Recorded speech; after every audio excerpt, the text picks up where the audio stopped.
What's up guys, it's Tommy here and welcome to a brand new Liverpool news video where we will talk about very interesting topics. The future of Jurgen Klopp. Rafa Benitez would jump at the chance to return to Liverpool as a manager. That's what Spanish journalist Guillem Balaguer revealed, and he is a very knowledgeable journalist who has ties to Rafa Benitez. Of course, he's Spanish as well. And also we will talk about Steven Gerrard and what he said about taking over at Liverpool in the future. I don't want Jurgen Klopp to leave before his contract runs out in 2024, so hopefully he will stay at Liverpool at least for the next 3 seasons. But after that, we have to talk about who will succeed Jurgen Klopp, and I think Steven Gerrard would be the perfect candidate. If he progresses as he has been so far, then he would be a brilliant manager at Liverpool, because his side, the Rangers, played some magnificent football and they knocked out Antwerp, scoring 4 goals away from home, 5 goals at home. And also Rangers is about to win their first Scottish Premier League title in 10 seasons, and Steven Gerrard is doing a remarkable job. In this video we will talk about also what Jurgen Klopp said about Liverpool's current struggles, the big challenge about the top 4, so many new information for you guys. So if you enjoy these, leave a like and subscribe if you haven't already. So this is what Guillem Balaguer said: there is a feeling of unfinished business with Rafa Benitez and Liverpool. I've always said that. Rafa Benitez would love to be the Liverpool manager at some point in the future, maybe in a time of crisis, like proper crisis, but not what is happening now. Maybe in a time where there is a need for a strong personality to steady a ship. But right now, in the way that the owners are behaving and Jurgen Klopp and everything, that situation doesn't exist. How can we think that Klopp has reached the end of an era? Balaguer asked. Look at the bigger picture. How can anyone suggest that? It's laughable, it's stupid and absurd to be talking about a future without Klopp. He is talking about that, but probably he's talking about when Jurgen Klopp decides to leave Liverpool on his own accord. And I still think that Jurgen Klopp will fulfill his contract. He never before broke his contract at any of his previous clubs, so I think Jurgen Klopp will see out his contract. And John Barnes said that Jurgen Klopp's position as a manager is not under any pressure, and Liverpool will not make a rash decision to sack Jurgen Klopp even if we finish outside the top 4. This is what John Barnes said. If Jurgen Klopp gets his players back from injury and they are still playing in this poor form, then questions will continue to be asked. But what is currently going on has nothing to do with the manager. Liverpool must finish in the top 4 and compete in the Champions League, but I'm not writing off this season. Liverpool still have matches to play, and to finish in the top 4 and win the Champions League, they need to be winning matches. Liverpool aren't going to win the Premier League this season, and Jurgen Klopp's position as manager is not under any pressure. People think there is a reason why things have happened this way, and they will feel that it's down to second season syndrome with Liverpool winning the league and the squad falling into complacency, but it's none of that. Liverpool are missing 4 players, 2 centre-backs, which results in their two most influential midfield players having to play in defense, and that resulted in those 2 players getting injured as well. So Liverpool are missing basically their 4 best centre-backs out, injured. The only blame I would level at Liverpool is not signing another centre-back in the summer, and also maybe there is an argument to be made that Jurgen Klopp should have played Ozan Kabak and Nathaniel Phillips together. Ozan Kabak and Ben Davies, the 2 new signings, together, and move Henderson and Fabinho into midfield when they were still fit, because that they would have protected maybe the backline a little bit better. But now that Henderson and Fabinho have been overplayed and they are both injured, Liverpool don't have that option anymore. We don't have that option to at least have a strong midfield. And John Barnes argued that missing so many players from injuries completely changes the way that Liverpool play, with the high press and passing fluidity having a really negative effect on the team.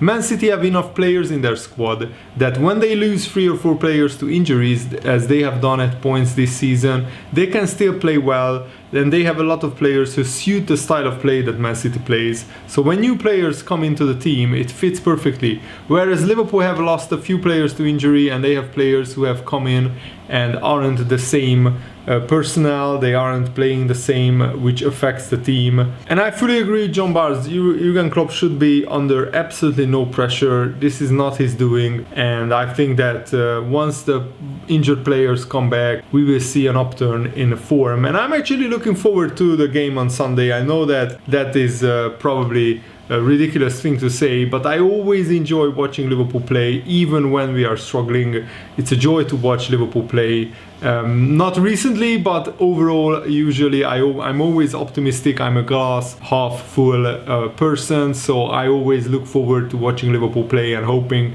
that we will win.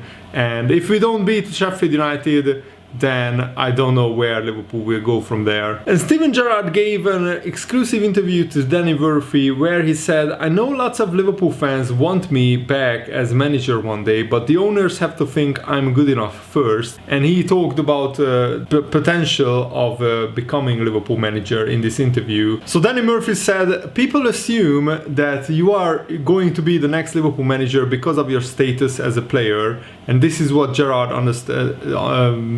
replied, "I understand why, because I was captain for so long and a large chunk of the fan base would like me back at the club, but I'm bright enough to realize that first and foremost you have to be good enough. The owners need to think you are the right man. Let's say Jurgen Klopp wins the Premier League, the Champions League and goes because he feels he can't do it anymore. They aren't going to pick me if I'm only the 20th best candidate for the manager's job.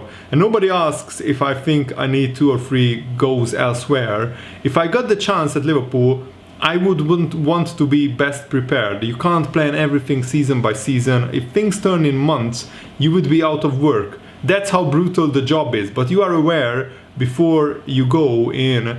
Jurgen Klopp told me he had made 2 years of mistakes away from cameras, getting his pitch confidence. "This is what I did at Liverpool with the youngsters. I didn't go into Rangers thinking I had cracked it.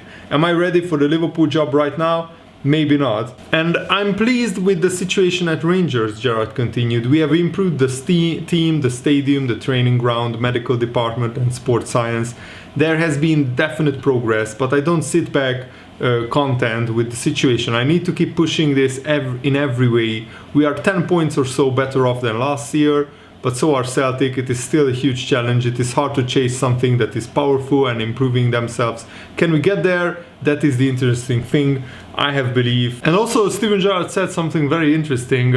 "I didn't enjoy the ending at Liverpool. I probably regret not staying at Liverpool for 1 or 2 years, not working under Jurgen Klopp. Partly because of the Chelsea thing, coming so close to winning the league, but also because it felt like Liverpool offered me a year's contract because I was Steven Gerrard and they didn't want the fan backlash. Deep down, I thought Liverpool wanted me to go."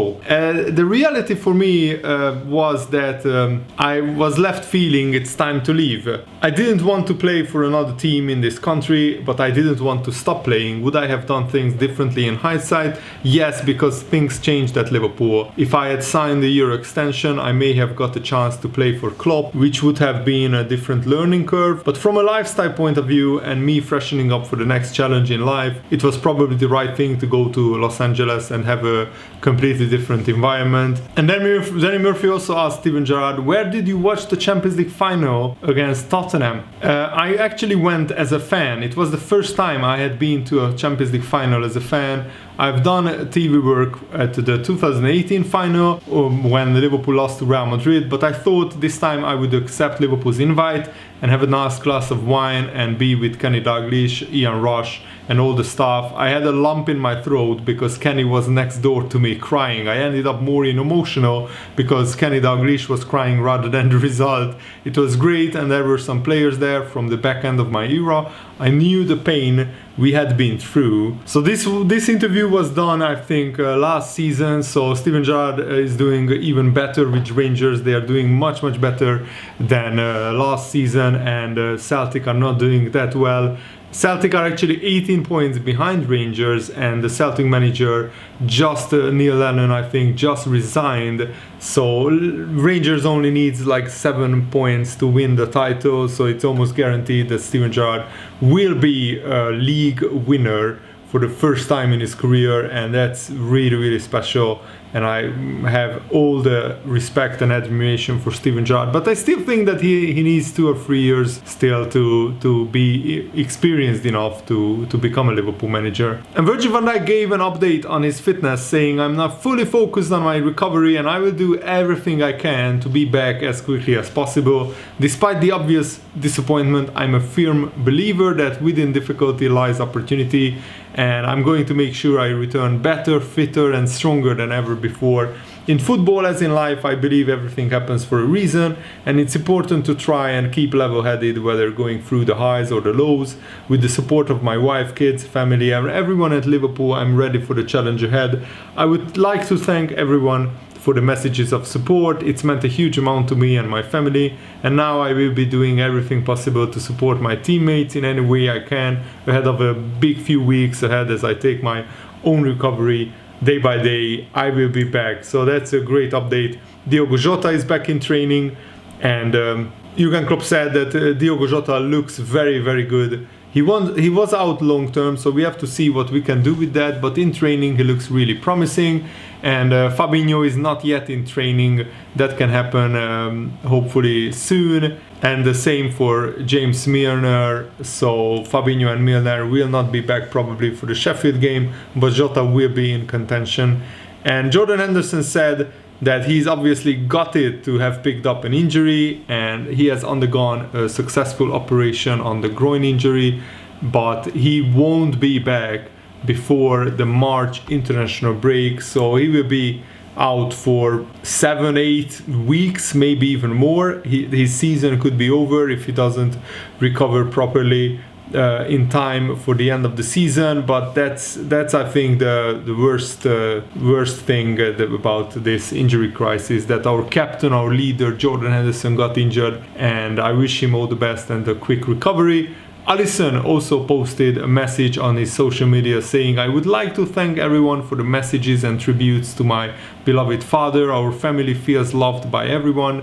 May God bless each one's life." And that is a really heartfelt message by Alisson. And the problem is that, similarly to Jurgen Klopp, Alisson also won't be able to fly back to Brazil due to COVID complications, and it's tearing him apart basically. A source said in a newspaper that Alisson was doing everything he could to find a way, desperately looking at flights and ways he could get around both the ban on flights from the UK and COVID restrictions in the state. In Brazil, the family were waiting to find out when he would be arriving before deciding on whether to hold his wake in Lavras do Sul or to bring the body back to another place. But in the end, Alisson had to admit defeat. His wife Natalia is 28 weeks pregnant, and he would have had to spend 10 days in a quarantine hotel on his return, and it's tearing Alisson apart that he won't be able to be there for his dad's funeral. They were the very best of friends, and I feel very, very sorry for Alisson and his whole family. And just to close out this segment, I wanted to share an anecdote about Alisson's father.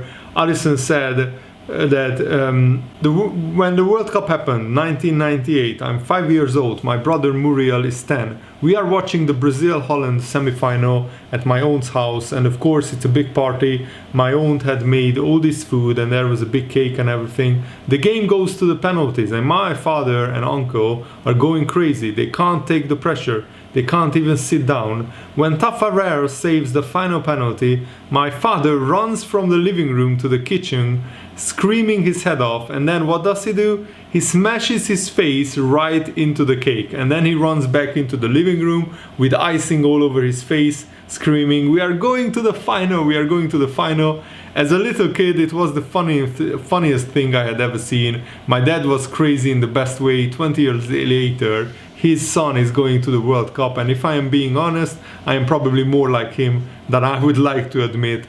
So that is a lovely anecdote about Alisson's father, and I wanted to share that with you guys. I really hope that you guys enjoyed this video. Thanks for watching. Have a nice day. See you later. Goodbye.